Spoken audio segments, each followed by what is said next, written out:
ஸ்ரீ சங்கரா TV நேயர்களுக்கு வணக்கம். சுபதினம் நிகழ்ச்சியில் அனைவரையும் சந்திக்கிறதுல மிகவும் மகிழ்ச்சி.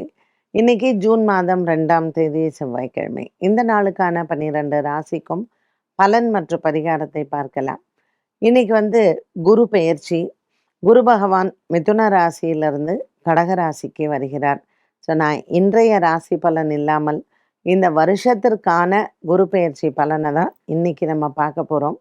ஏன்னா குரு பெயர்ச்சி அன்னைக்கு அதை பற்றி பேசினா நல்லா இருக்குமே அப்படிங்கிறதுனால தான் முன்னாடி நம்ம பண்ணலை. 12 ராசிக்குமே இந்த குரு பெயர்ச்சி நல்லா தான் இருக்குது. ஒரு ராசிக்கு ஏற்றம், ஒரு ராசிக்கு தாழ்வு என்பது பெரிதளவுக்கு கிடையாது. பொதுவாக குரு 3 ராசியில் இருக்காருன்னு வச்சுக்கோங்களேன். இப்போ மிதுனத்துலேருந்து கடகத்துக்கு வந்திருக்காரு. ஐப்பசி மாதம் கடகத்திலிருந்து அவர் சிம்மத்துக்கு போக போகிறார். இப்படி குரு பகவான் 3 ராசியில் பிரவேசம் பண்ணுறார். அப்படிங்கும் போதே உலக அளவில் கொஞ்சம் நல்லா இருக்காது. அது நம்ம ஃபஸ்ட்டு தெரிஞ்சுக்கணும். அண்ட் இப்போ குரு நமக்கு கடகத்துக்கு வரும்பொழுது உச்சபலத்தோட இந்த குரு பகவான் 12 வருஷத்திற்கு ஒரு முறை வரார். இப்படி சனி குருவோடைய வீட்லையும் குரு பகவான் தன்னுடைய உச்சபலம் பெற்று இருக்கும் பொழுது சனி குரு இந்த மாதிரியான ஒரு அமைப்பில் எப்போமாவது ஒரு தடவை தான் இந்த மாதிரியான ஒரு அமைப்பு வரும். இப்படிப்பட்ட ஒரு அமைப்பில் இருக்கும் பொழுது கண்டிப்பாக இந்த குரு பெயர்ச்சியினுடைய பலன்கள் நிறைய மாறும், நிறைய வித்தியாசப்படும். கேத்துவும் நமக்கு குருவோட சேர்ந்துருவார் ஐப்பசி மாதத்தில். அதனால் குரு பெயர்ச்சியை தனித்து நம்ம பலன்கள் சொல்லுவது அப்படிங்கிறது கொஞ்சம் உண்மையாக இருக்காது. நீங்கள் பல சோஷியல் மீடியாவில் பார்த்துருக்கலாம். குரு பெயர்ச்சி பலன்கள் தனியாக போடுவாங்க. பட் அதை நீங்கள் தனித்து நம்ம பார்க்கவே முடியாது.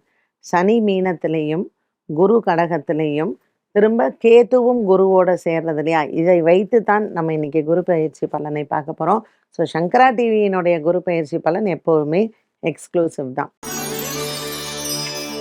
மேஷராசி நேயர்களுக்கு 4ஆம் இடத்துல குரு வராரு இல்லையா? ஸோ இந்த 4ஆம் இடத்திற்கு வரக்கூடிய குரு பகவான் நமக்கு கேத்துவும் ஐப்பசி மாதத்தில் சேர்ந்துடுறார். கண்டிப்பாக ஒரு இடம் மாற்றம் உங்களுக்கு இருக்கும். ஆஃபீஸில் ஒரு இடம் மாற்றம், இல்லை வீடு வாங்கக்கூடியது, இல்லை வீடு வேற வாடகைக்கு போகக்கூடியது, இப்படிப்பட்ட ஒரு இடப்பெயர்ச்சி இருக்கும். இல்லைன்னா அட்லீஸ்ட் உங்களுடைய 2 வீலரை மாற்றுறதோ அல்லது 4 வீலரை மாற்றுறதோ இந்த வருஷத்தில் நீங்கள் பண்ணுவீங்க. ஆஃபீஸில் எனக்கு ஐயோ 7.5 சனி வேறு ஆரம்பிச்சிருச்சே, நிறைய ப்ரெஷர்லாம் இருக்குது அப்படின்னு சொல்கிறவங்களுக்கு ராகு 10ஆம் இடத்திற்கு வரப்போகிறார் இல்லையா? அதிக பொறுப்பு இருக்கும், உங்களுக்கு ப்ரொமோஷன்ஸ் வரும். ஸோ ஒரு டஃப் டைம் இருக்கும். இருந்தாலும் அதை சமாளிக்கக்கூடிய திறமை உங்களிடத்தில் கண்டிப்பாக உண்டு. ஸோ 4ஆம் இடத்திற்கு வரக்கூடிய குரு பகவான் கேது, ராகு, சனி இவரை வைத்து பார்க்கும் பொழுது அதிகமான பொறுப்புகளை சுமக்கக்கூடிய ஒரு குரு பெயர்ச்சியாக மேஷராசி நேயர்களுக்கு அமையுது. கல்யாணம் ஆகும், குழந்தை பிறக்கும், இதெல்லாம் ஒரு பக்கம் இருந்தாலும் அதிக ரெஸ்பான்சிபிலிட்டிஸை எடுத்துக்கக்கூடிய குரு பெயர்ச்சி. அதற்கு நீங்கள் தயாராக இருங்க. பரிகாரம் அப்படின்னு சொல்லணும்னா வியாழக்கிழமை தோறும் ஆஞ்சநேயர் மற்றும் குரு பகவான் 2 பேரையும் நீங்கள் போய் வணங்குங்க. எந்த விதமான ஹேசல்ஸும் உங்களுக்கு இருக்காது. ரிஷபராசினியர்கள். ரிஷபராசினியர்களுக்கு 3ஆம் இடத்துல குரு, அப்புறம் கேத்து வந்துடுறாரு. லாபத்தில் சனி இருக்காரு. ராகு உங்களுக்கு பார்த்தீங்கன்னா பாக்கியத்துக்கு வரப்போகிறாரு. ஸோ ஓரளவுக்கு ஒரு மிக்ஸ்டு ஃபார்ச்சூனாக இருக்கும். இதில் ஹைலைட் என்னென்னா உங்களுக்கு சனி பகவான் உங்களை காப்பாற்றி விட்டுருவார். அதனால் குரு, சனி, இந்த ராகு, கேத்து இந்த அமைப்பில் ரிஷபராசிக்காரர்களுக்கு கொஞ்சம் நல்லாவே இருக்கும். சரி, எதில் கவனமாக இருக்கணும்? பண விஷயத்தில் ரொம்ப கவனமாக இருங்க. நீங்கள் ஒரு 10 ரூபா கூட நான் திருப்பி தரேன் அப்படின்னு சொன்னால் நம்பாதீங்க, உங்களை ஏமாற்றிடுவாங்க. இன்வெஸ்ட் பண்ணு, நீ வியாபாரத்தில் போடு, உனக்கு இப்படி அதிகமாக காசு வரும் அப்படின்னு சொல்லி நம்ம மனசு மாறக்கூடிய ஒரு சூழ்நிலையை உருவாக்கலாம். அது நண்பர்களாக இருக்கலாம், உறவினர்களாக இருக்கலாம். ஸோ மனோதிடம் என்பது மிக மிக அவசியம். ரிஷபராசிக்காரர்களுக்கு இந்த காலகட்டத்தில் மற்றவங்க சொல்கிறத கேட்குறது அப்படிங்கிறத விட்டுட்டு வீட்டில் இருக்கிறவங்க சொல்கிறத கேளுங்க. மனக்குழப்பம் இருக்காது. இவர்கள் செய்ய வேண்டிய பரிகாரம், கண்டிப்பாக ஒரு வாரத்தில் 2 தடவையாவது நவகிரக வழிபாட்டை செய்யுங்க. மனசில் எந்த விதமான குழப்பமும் இருக்காது. மிதுன ராசி உங்களுக்கு தாங்க உண்மையிலேயே ஜாக்பாட்.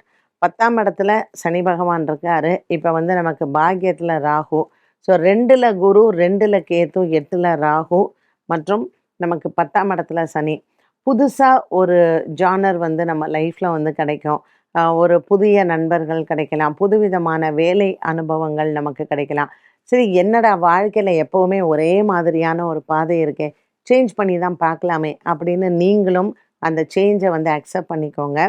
ரொம்ப நல்லா இருப்பீங்க. ஆனா நம்ம வந்து பயப்படுவோம். ஐயோ! இது ஒரு புதுசா இருக்கே! இந்த சேஞ்ச நம்ம அக்செப்ட் பண்ணலாமா? நான் 20 வருஷமா இதுலயே தானே இருக்கேன். அப்படின்லாம் நம்ம மனசு சொல்லும். இந்த சேஞ்ச நீங்க அக்செப்ட் பண்ணிக்கோங்க. வாழ்க்கையில ஒரு படியான முன்னேற்றம் கண்டிப்பாக உங்களுக்கு உண்டு. அண்ட் குரு வந்து 2ஆம் இடத்துல தனஸ்தானத்துல வேற இருக்காரு. கேதுவோட சேர்ந்திருக்காரு. ஸோ ஆன்மீக பணிகள் நெறைய செய்வீங்க. ஆன்மீக பணிகளினால் உங்களுக்கு பொருளாதாரம் ஈட்டக்கூடிய நிலைமையும் வரும். ஸோ மிதுன ராசிக்காரர்களுக்கு இதுவரையில் நீங்க ஒர்க் பண்ணதுல ஒரு பெரிய அங்கீகாரம், ஒரு பெரிய பதவி, ஒரு பெரிய பொறுப்பு எல்லாமே வரும். இப்ப இத்தன வயசுல நான் இப்பதான்ப்பா மனசுல எனக்கு நிம்மதியா இருக்கேன். அப்படின்னு சொல்லக்கூடிய ஒரு அமைப்பை இந்த குரு பெயர்ச்சி உங்களுக்கு வந்து குடுக்க போகுது. நீங்க என்ன பரிகாரம் செய்யலாம் அப்படின்னு பார்த்தீங்கன்னா, நெறைய வஸ்திர தானம் பண்ணுங்க. அதுவும் இப்போ கோவில்லலாம் வந்து பாராயணம்லாம் பண்றா அப்படின்னா, அவங்களுக்கு வஸ்திர தானம் பண்ணுங்க. சுவாமிக்கு நெறைய வஸ்திரம் வாங்கி குடுங்க. திருவண்ணாமலை போனீங்கன்னா, அங்க சிவன் அடியார்களுக்கு வாங்கி குடுங்க. பழனி போனீங்கன்னா, முருகன் அடியார்களுக்கு வாங்கி குடுங்க. இப்படி நெறைய வஸ்திர தானம் இந்த வருஷம் பண்ணீங்கன்னா, இந்த குரு பெயர்ச்சி உங்களுக்கு ரொம்ப நல்லாருக்கும். கடகராசி அன்பர்கள், கடகராசி அன்பர்களுக்கு குரு உங்க சொந்த வீட்ல அமர்ந்திருக்கிறாரு. ரொம்பவுமே ஒரு அற்புதமான குரு பெயர்ச்சியா உங்களுக்கு இருக்கும். பட் நெறைய குழப்பங்களும் இருக்கும். ஏன்னா கேதுவும் உங்க ராசிக்கு வந்துடுறாரு. கொஞ்சம் கணவன் மனைவி இடையே நெறைய கருத்து வேறுபாடுகள் இருக்கலாம். கல்யாணம் பண்றதுக்கான ஒரு தருணங்கள் எல்லாம் வந்ததுன்னா, பரிகாரம் பண்ணாம கல்யாணம் பண்ணாதீங்க. ஏன்னா உங்களுக்கு வந்து சனி பாக்கியத்துல இருக்காரு. நல்லா இருந்தாலும் கூட ராசியில இருக்கக்கூடிய குரு, கேது 7ஆம் இடத்துல இருக்கக்கூடிய ராகு, அந்த அளவுக்கு ரொம்ப ஃப்ரெண்ட்லியா இருக்க மாட்டாங்க. ஸோ எல்லா விஷயத்துலயும் கொஞ்சம் நீங்க கேர்ஃபுல்லா இருக்கிறது பெட்டர். பரிகாரம் கடகராசி நேயர்கள் சொல்லணும்னா, குரு வாரத்துல ஸ்ரீ ராகவேந்திரர் சுவாமியை வணங்கலாம். நீங்க சாய்பாபா பக்தர்னா சாய்பாபாவ வணங்கலாம். குரு ஸ்தலங்களுக்கு போயிட்டு வாங்க. குறிப்பா திட்டை போயிட்டு வாங்க ரொம்ப நல்லது. சிம்மராசி அன்பர்கள், சிம்மராசி அன்பர்களுக்கு இந்த குரு பெயர்ச்சி வந்து 12ஆம் இடத்துல வராரு. அதாவது இந்த வருஷம் வந்து பார்த்தீங்கன்னா, சிம்மராசி நேயர்களுக்கெல்லாம் கொஞ்சம் டஃப் டைம் அப்படின்னு சொல்லலாம். நெறைய எதிரிகளினுடைய ஒரு தொல்லை வந்து உங்களுக்கு இருக்கும். ஆரோக்கியத்தில நெறைய பிரச்சனைகள் இருக்கும். ஏன்னா வந்து 12ஆம் இடத்துல குருவும், கேதுவும் இருக்கிறதுனால தூங்கவே முடியாது. ஒண்ணு உங்க வீட்டு பிரச்சனையா இருக்கலாம், இல்லன்னா அடுத்தவங்க வீட்டு பிரச்சனையா இருக்கலாம். இதில சனி வேற 8ஆம் இடத்துல இருக்காரு. அதனால கொஞ்சம் எல்லா விஷயத்துலயுமே நீங்க கேர்ஃபுல்லா இருக்கிறது ரொம்ப நல்லது. பண விவகாரங்கள் 6ஆம் இடத்துல ராகு. ஸோ ருணம், ரோகம், சத்ரு 3ம் உங்களுக்கு இருக்கும். சிம்மராசி அன்பர்களுக்கு என்னடா ஒண்ணு கூட நல்லது சொல்ல மாட்டேங்கிறீங்களே! அப்படின்னு நீங்க கேட்கலாம். உங்களுக்கு தான் தைரியம் நெறையா இருக்கு இல்லையா? அதனால சிம்மராசிக்கு வந்து ஒரு சேலஞ்சிங் பீரியட் அப்படின்னாலும் உங்க மனோதைரியத்திலே நிச்சயமாக நீங்க இதை வெல்லலாம். பரிகாரம் அப்படின்னு சொல்லணும்னா, என்னென்ன சுவாமி முடிஞ்சதோ, எத்தன கோயில் போறீங்களோ எல்லாமே உங்களுக்கு பலம். கன்னிராசி அன்பர்கள், கன்னிராசி அன்பர்களுக்கு உண்மையிலேயே ஜாக்பாட்டுங்க. குரு வந்து 11ஆம் இடத்திற்கு வந்துடுறாரு. இது மட்டும் இல்ல, கேதுவும் 11ஆம் இடத்திற்கு போயிடுறாரு. 5ஆம் இடத்துல ராகு. உங்க பூர்வ புண்ணியம் எப்படி இருக்கோ, அதனுடைய பலம் வந்து உயரும். சனி 7ஆம் இடத்துல தானே இருக்காரு. குரு பார்வை இருக்கிறதுனால ரொம்பவுமே சூப்பரா இருக்கும். ஸோ கன்னிராசி நேயர்கள் வந்து இந்த வருஷம் நிச்சயமா புலம்புறதே அப்படிங்கிறதே இல்ல. நல்ல வேலை, நல்ல சம்பளம், நல்ல குடும்பம், திருமணம், குழந்தை இப்படி எல்லாமே நீங்க நெனச்சது நடக்கும். இத விட என்ன வேணும் இல்லையா? ஒரு மனிதனுக்கு. கண்டிப்பாக உழைப்பு இருக்கணும். சும்மா கிரகப்பெயர்ச்சி ஆயிடுச்சு, எனக்கு நல்ல நேரம் வருது அப்படிங்கிறது இல்லாம, என்னுடைய உழைப்பு என்ன? என்னுடைய பங்கு என்ன? அப்படிங்கிறதையும் பார்த்துக்கோங்க. உண்மையிலேயே சூப்பர் டூப்பர் இந்த இயர் உங்களுக்கு. கன்னிராசி அன்பர்கள் வந்து இந்த வருடத்துல நீங்க பரிகாரம் பண்ணணும் அப்படின்னா, சனி பகவானுக்கு சனிக்கிழமையில ஆஞ்சநேயருக்கு விளக்கேத்தினாலே போதும். துலாம் ராசி நேயர்கள். துலாம் ராசி நேயர்களுக்கு கொஞ்சம் மனதளவுல ஒரு பயம் இருக்கலாம். 10ஆம் இடத்திற்கு குரு வராரே வேலை போயிடுமோ அப்படின்னு நீங்க நினைக்கலாம். சிம்ம ராசிக்காரர்கள் மாரியே துலாம் ராசிக்காரர்களும் கொஞ்சம் கவனமா இருக்கணுங்க. ஏன்னா குருவும், கேத்துவும் 10ல அதே போல உங்களுக்கு சனி பகவான் வேற 6ஆம் இடத்துல இருக்காரு. நெறைய எதிர்ப்புகள், நெறைய எதிரிகள், இதனால் உங்களுக்கு வேலையும் போகலாம். இப்போ இருக்கிற வேலையை விட்டுட்டு நம்ம எப்பவும் சொல்லுவாங்கள்ல, இருக்கிறத விட்டுட்டு பறக்கிறதுக்கு ஆசைப்படுறது அப்படின்னு. அந்த மாதிரி இல்லாமல் கொஞ்சம் எல்லா விஷயத்துலையுமே கவனமாக இருந்தீங்கன்னா, இந்த வருடம் இந்த குரு பெயர்ச்சி உங்களுக்கு உண்மையிலேயே ரொம்ப நன்மையை தரக்கூடியதாகவே இருக்கும். நிறைய தெய்வங்களுக்கு செய்யுங்க. குலதெய்வத்தை விடாதீங்க. சப்தகன்னி வழிபாட மறக்காம செய்யுங்க. விருச்சிக ராசி அன்பர்கள். விருச்சிக ராசி அன்பர்களுக்கு அ கடந்த வருடத்தில் நடந்த ஒரு சில மன கஷ்டங்கள், இல்ல எல்லாரோடையும் சண்டை, குடும்பத்தில யாருமே என்ன புரிஞ்சுக்கல அப்படிங்கிறவங்களுக்கு, குரு பகவான் 9ஆம் இடத்துல, கேது பகவான் 9ஆம் இடத்துல, சனி பகவான் 5ஆம் இடத்துல இருக்காரு. ஸோ உங்க பூர்வ புண்ணியத்துக்கு ஏற்க நான் நெறைய பித்ரு காரியம் பண்ணேன், நெறைய தான தர்மம் பண்ணேன். ஆனா என் பொண்ணுக்கு கல்யாணம் ஆகல, எங்க வீட்ல நெறைய கஷ்டம். இப்படி சொன்னவங்களுக்கு இந்த குரு பெயர்ச்சி ஒரு மிகப்பெரிய வெற்றியை உங்களுக்கு நிச்சயமாக குடுக்கும். குரு வந்து 9ஆம் வீட்ல வந்து நீங்க நெனச்சுக்கலாம், விருச்சிகத்துக்கு வந்து அ பகை வீடு, எப்படி நல்லாருக்கும் அப்படிங்கிற மாதிரியான ஒரு சில கருத்துகள் நெறைய பேர் வந்து சொல்வது உண்டு. பட் நமக்கு கேது பாக்கியத்துல இருக்கிறது அப்படிங்கிறது, நம்மளுடைய பூர்வ புண்ணியம் நல்லா இருந்து, தெய்வ அனுகூலம் நல்லா இருந்தால், விருச்சிக ராசிக்காரர்களுக்கு இந்த குரு பெயர்ச்சி அமோக வெற்றியை எல்லா விஷயத்துலயுமே கொடுக்கும். நெறைய வந்து பசுமாடுகளுக்கு உணவு குடுங்க. கோஷாலை எடுத்து நீங்க அந்த ஒரு கோஷாலாவ அடாப்ட் பண்ணிட்டு கூட நீங்க பார்த்துக்கலாம். எந்த விதமான ஒரு போராட்டமும் இருக்காது. தனுசு ராசி நேயர்கள், தனுசு ராசி நேயர்களுக்கு பல வகையான ஒரு மனக்குழப்பங்கள் இருக்கும். 7ஆம் இடத்துல இருக்கக்கூடிய இந்த குரு 8ஆம் இடத்திற்கு வந்துட்டாரே! எப்படி இருக்குமோ? அப்படிங்கிற ஒரு அச்சம் இருக்கும். தனுசு ராசி நேயர்களுக்கு திருமணம் பண்றதாக இருந்தால் பரிகாரம் பண்ணிட்டு கல்யாணம் பண்ணுங்க. ஏன்னா 2ல ராகு, 8ல கேது, 8ல குரு, இப்படி 4ஆம் இடத்துல சனி. இப்படி இந்த கிரக அமைப்புகள் குடும்ப ஒற்றுமையை சற்று சீர்குலைப்பதாகவே அமைகிறது. அதனால தனுசு ராசி அன்பர்கள் வந்து இந்த குரு பெயர்ச்சியில அவசியம் ஒரு குரு ஸ்தலங்கள் போறது அப்படிங்கிறது ஒரு பக்கம் இருக்க, ஆறுபடை வீட வந்து நீங்க தரிசனம் பண்ணலாம். வியாழக்கிழமை வியாழக்கிழமை வேல் பூஜை செய்யறதோ அல்லது முருகனுக்கு செய்யறதோ இந்த குரு 8ஆம் இடத்துல இருக்கக்கூடிய தோஷம் நிவர்த்தியாகும்.